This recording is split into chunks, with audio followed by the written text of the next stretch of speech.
Assalamualaikum dan selamat sejahtera. Nama saya Siti Sapura binti Abdul Halim, pemegang nombor matrik di 202311067661. Jadi pada hari ini saya akan membentangkan berkenaan dengan topik perkembangan jenayah dalam kanak-kanak, iaitu daripada subjek KKS 3063, penyelewengan sosial dan delinkuensi. Baiklah, topik utama yang akan saya terangkan adalah berkenaan dengan punca sosial, di mana punca sosial merupakan salah satu daripada 4 faktor yang ada dalam faktor perkembangan jenayah kanak-kanak. Okey, remaja di AS sering terlibat dalam tingkah laku yang menyalahi undang-undang dan agresif, termasuk kebohongan, buli, kekejaman terhadap haiwan, pergaduhan dan ponting sekolah. Kebanyakan tingkah laku ini mungkin dikaitkan dengan kecelaruan tingkah laku yang merupakan jenis kecelaruan yang berbeza, di mana ia merangkumi ketidakpatuhan dan penentangan secara sengaja. Okey, sebagai contoh, gangguan, menentang, pembangkang dan sebagainya.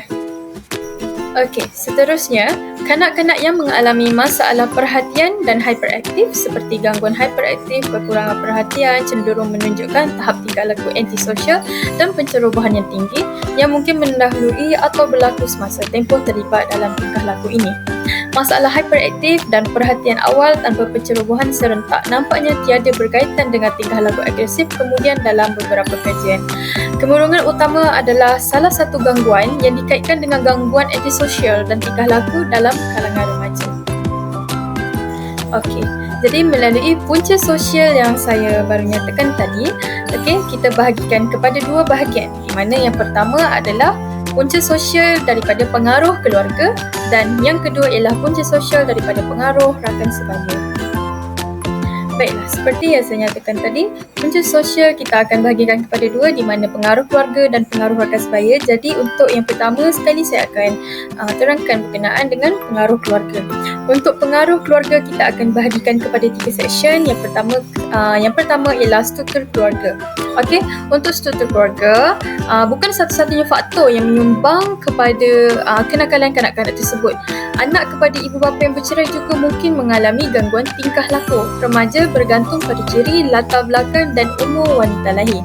Yang kedua ialah interaksi keluarga.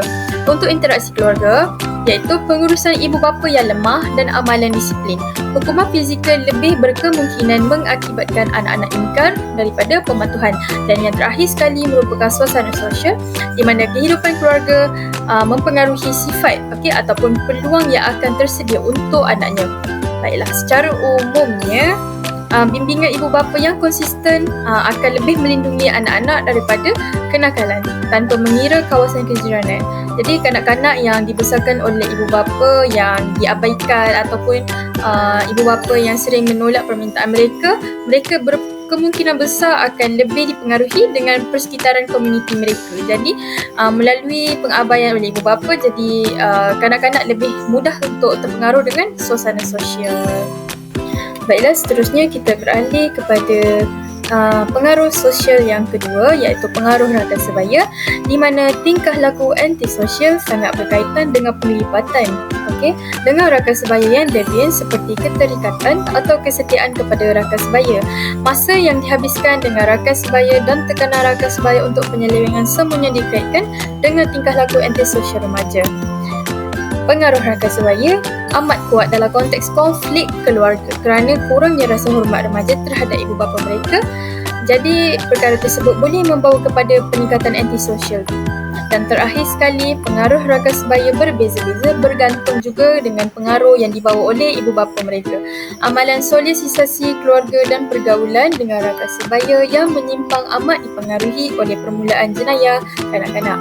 Jadi perkara yang kita boleh simpulkan dalam konteks pengaruh rakan sebaya, anak-anak lebih mudah terpengaruh dengan dunia luar, iaitu dengan rakan mereka, kerana dalam masa yang sama kita dapat lihat anak-anak lebih banyak menghabiskan masa di luar berbanding di dalam rumah. Jadi oleh kerana itu mereka mudah terpengaruh, dan pengaruh yang dibawa oleh rakan juga bergantung kepada dengan siapa mereka berkawan. Jika pengaruhnya buruk, maka mereka akan membawa perkara yang negatif. Jika mereka berkawan dengan rakan-rakan yang membawa pada impak positif, maka mereka akan terpengaruh dengan perkara-perkara yang baik. Baiklah, jadi itu sahaja daripada saya pada kali ini, di mana saya menerangkan berkenaan dengan perkembangan jenayah kanak-kanak dalam aspek punca sosial yang terbahagi kepada dua pengaruh, iaitu pertama pengaruh keluarga dan yang kedua pengaruh rakan sebaya, di mana masing-masing telah membawa aspek untuk membawa kanak-kanak daripada segi positif ataupun negatif dan sebagainya. Jadi itu sahaja daripada sekian, terima kasih.